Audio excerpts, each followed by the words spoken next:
And I want to brief also, sir, the committee, yung regarding, sir, sa declaration of the state of calamity nato. Or ang nakakomply so sir for the declaration is Sara, that the resolution coming from the Dream Council to the Sangguniang Bayan. So that's one.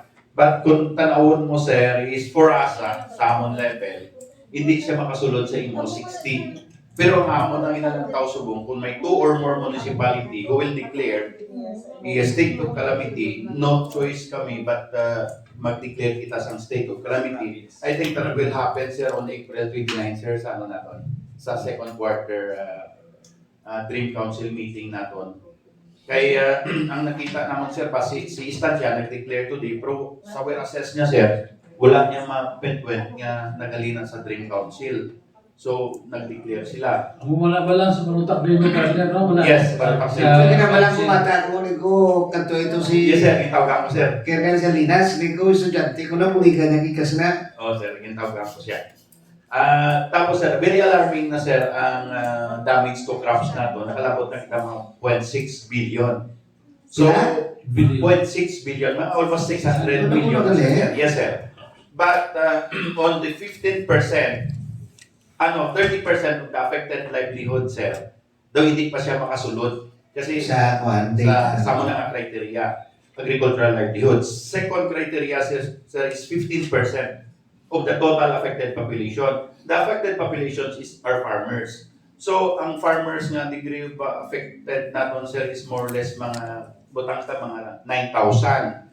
With a total 2 million or more na population natin, hindi natin nalabot ang 3. So, parotak hindi ka comply.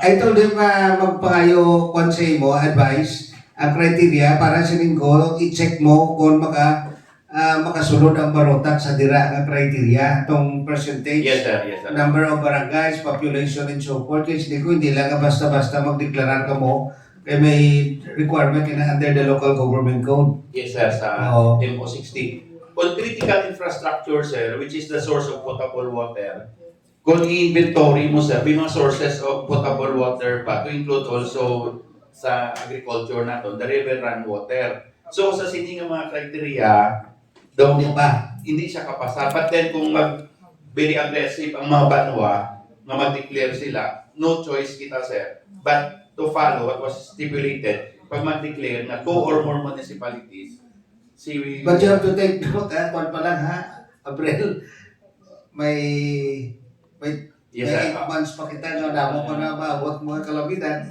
Yes, sir. Kasi po sa mga disaster kon. Worst, sir, ang worst nga flood is ang flood nga naghalin sa kay nag-El Nino, nag-transition into La Nina. Too much overwhelming na yan. So, the requirement of the governor to me is I will present it on April 29, our La Nina preparedness. Okay, na may may forecast nga La Nina kami, Yes, no? sir. Oo, sir. Oo. Pero, ma-drought pa kita, sir, May. Siling nila. Asa sa no, drought naman? Subong, sir, tawag pa lang ni Pag-asa is dry spell pa lang. Drought niya will happen sa May. Tapos, pero ang forecast naman nila is waning na, going down na si El Nino. Okay? So, pagsulod na ni La Nina, bahagi na siya, grabe ng pa. Amo ginanaman natin. And then that will be worse. Yes, sir. Oo. Kabay pa mapalayo. Hindi ako na preparahan agad. Ang wala sa sir ma-foresee natin is si El Nino, sir.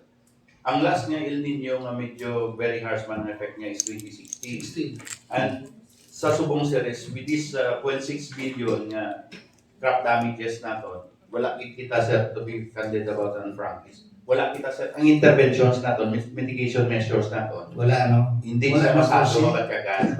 So ako na subong, sir, nga there are 5 security sectors nga ginpa-create sa amon ni OCD, which nga i-consolidate ko ang 5 security sectors: food, energy, health, water, public safety.